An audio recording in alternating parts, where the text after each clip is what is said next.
Hey skiers, I'm Jeff from skiessentials.com. Welcome to our 2023 ski test. Today we're going to talk about the K2 Reckoner 102.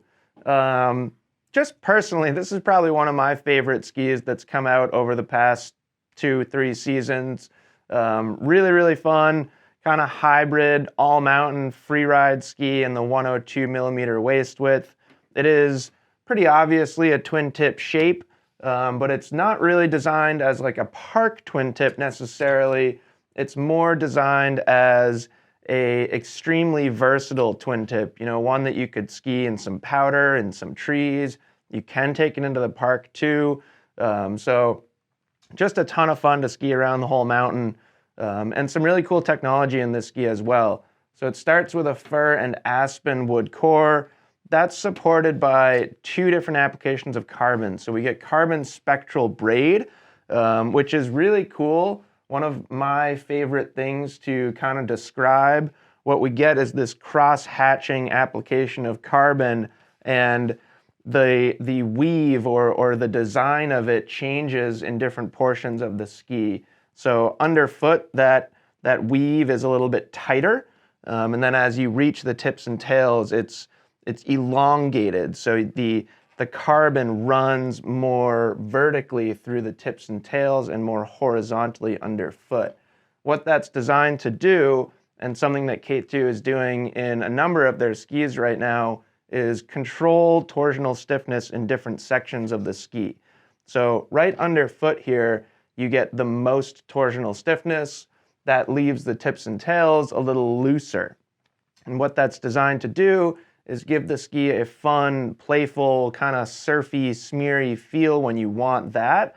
But then when you want it to carve, it actually holds quite well underfoot. Some people, I think, wouldn't expect that because it is one of the softest flexing skis easily in our ski test. So you get a soft, longitudinal flex, but a tight, kind of pretty supportive torsional stiffness right underfoot.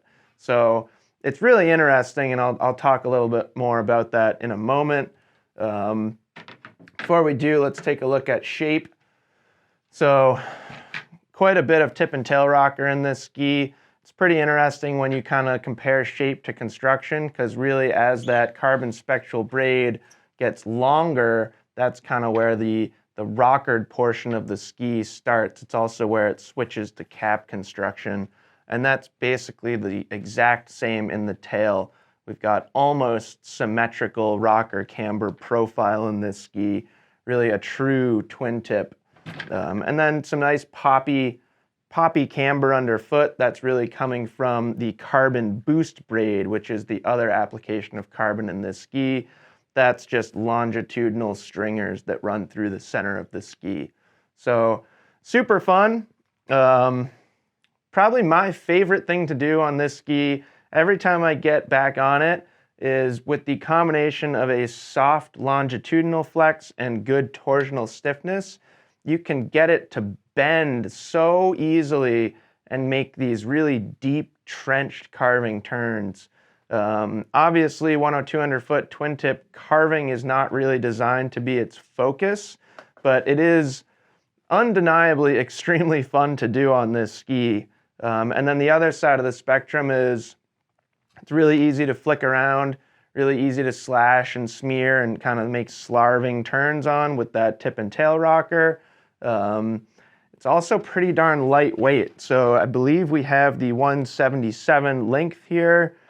Throw that on the scale and it's just about hovering around 1,700 grams. So that's like more than 300 grams lighter than the K2 Poacher, which is actually narrower. So K2's done a really good job keeping the weight down of this ski. I will say that with the softer longitudinal flex and that lower or lighter weight, it's not tremendously stable, especially in a down the fall line kind of straight application. If you're looking for a ski that you can just let it run through choppy variable terrain, you might want something a little stiffer, a little stronger. You could go look at the K2 Dispatch skis even, or the Mindbender collection. This thing's more about playfulness. It turns the whole mountain into just a super fun playground. You can ollie and nollie and kind of manual off things. Super easy for nose butters and tail butters and stuff like that. Super fun. Because it's lighter, a little bit more capable in the park than you might think. That lower swing weight just makes it super easy to spin.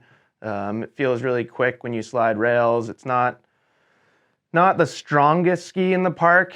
You know, if you were to compare it directly to a Poacher, this thing's gonna struggle a little bit more if you're landing like big jumps, if you're asking a lot out of it in terms of overall stability.